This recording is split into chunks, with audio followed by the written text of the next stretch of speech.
को हम नम्र अनुरोध करते हैं। सर। नमस्कार। मुझे आज देश के अलग अलग कोने में कई लोगों से बात करने का मौका मिला, बहुत संतोष हुआ।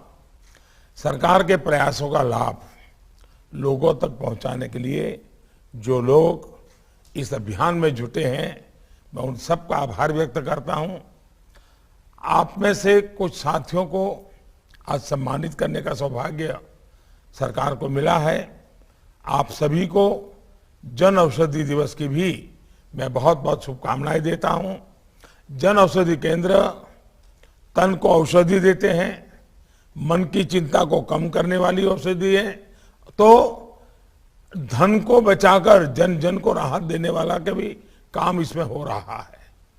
दवा का पर्चा हाथ में आने के बाद लोगों के मन में जो आशंका होती थी कि पता नहीं कितना पैसा दवा खरीदने में खर्च होगा, वो चिंता कम हुई है। अगर हम इसी वित्तीय वर्ष के आंकड़ों को देखें तो जन औषधि केंद्रों के जरिए 800 करोड़ से ज्यादा की दवाइयां बिकी है। इसका मतलब ये हुआ कि केवल इसी साल जन औषधि केंद्रों के जरिए गरीब को, मध्यम वर्ग को करीब 5,000 करोड़ रुपया बचे हैं। और जैसा अभी आपने वो वीडियो में देखा, अब तक करीब 13,000 करोड़ रुपया बचा है। सब मिलाकर के 13,000 करोड़ रुपया बचा है, तो पिछली बचत से ज्यादा बचत हो रही है। यानी कोरोना के इस काल में गरीबों और मध्यम वर्ग के करीब 13,000 करोड़ रुपए जन औषधि केंद्रों से बचना, ये अपने आप में बहुत बड़ी मदद है और संतोष की बात है कि ये लाभ देश के ज्यादातर राज्यों में ज्यादातर लोगों तक पहुंच रहा है। आज देश में 8,500 से ज्यादा जन औषधि केंद्र खुले हैं। ये केंद्र अब केवल सरकारी स्टोर नहीं, बल्कि सामान्य मानवी के लिए समाधान और सुविधा के केंद्र बन रहे हैं। महिलाओं के लिए 1 रुपये में सैनिटरी नैपकिन भी इन केंद्रों पर मिल रहे हैं। 21 करोड़ से ज्यादा सैनिटरी नैपकिन की बिक्री ये दिखाती है कि जन औषधि केंद्र कितनी बड़ी संख्या में महिलाओं का जीवन आसान कर रहे हैं। साथियों, अंग्रेजी में कहावत होती है, money saved is money earn, यानी जो पैसा बचाया जाता है वो एक तरह से आपकी आय में जुड़ता है। इलाज में होने वाला खर्च जब बचता है तो गरीब हो या मध्यम वर्ग वही पैसा दूसरे कामों में खर्च कर पाता है। आयुष्मान भारत योजना के दायरे में आज 50 करोड़ से ज्यादा लोग हैं। जब ये योजना शुरू हुई 3 करोड़ से ज्यादा लोग इसका लाभ उठा चुके हैं। उन्हें अस्पतालों में मुफ्त इलाज मिला है। अगर ये योजना नहीं होती तो हमारे इन गरीब भाइयों बहनों को करीब करीब 70,000 करोड़ रुपए का खर्च करना पड़ता। जब गरीबों की सरकार होती है, जब मध्यम वर्ग के परिवारों की सरकार होती है, जब निम्न मध्यम वर्ग के परिवारों की सरकार होती है, तो समाज की भलाई के लिए इस प्रकार के काम होते हैं।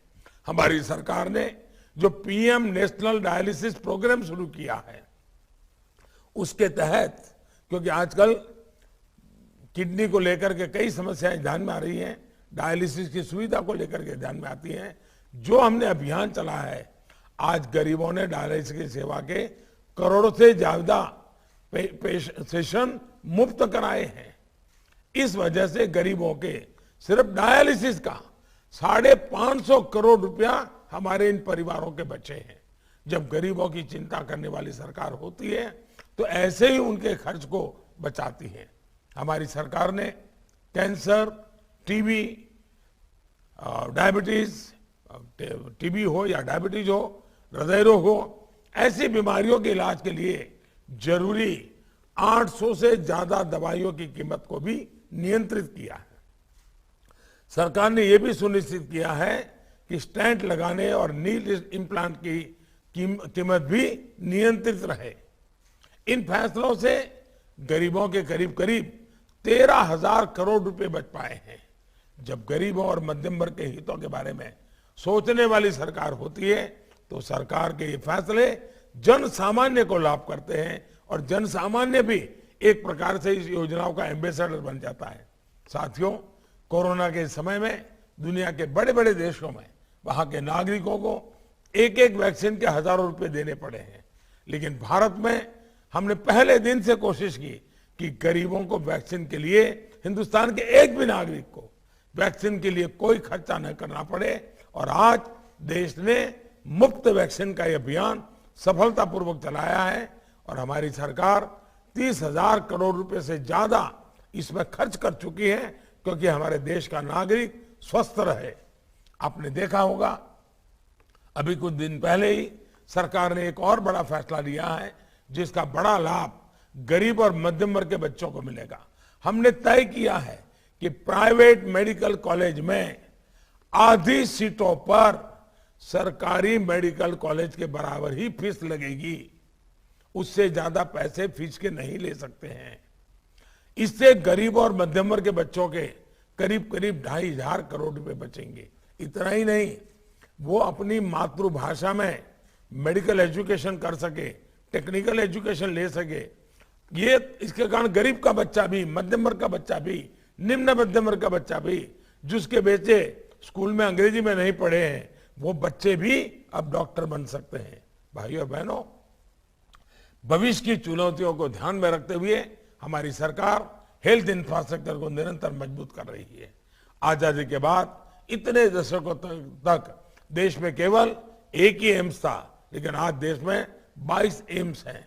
हमारा लक्ष्य देश के हर जिले में कम से कम एक मेडिकल कॉलेज का है।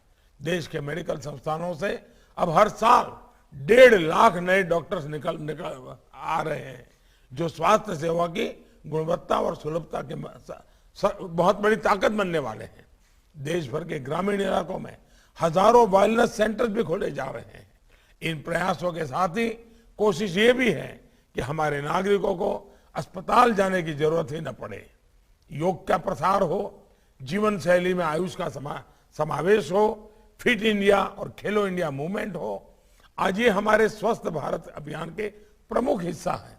भाइयों और बहनों, सबका साथ, सबका विकास, सबका विश्वास और सबका प्रयास के मंत्र पर आगे बढ़ रहे भारत में सबके जीवन का समान सम्मान मिले, मुझे विश्वास है हमारे जन औषधि केंद्र भी इसी संकल्प के साथ आगे भी समाज को ताकत देते रहेंगे। आप सभी को एक बार फिर से बहुत बहुत शुभकामनाएं, बहुत बहुत धन्यवाद।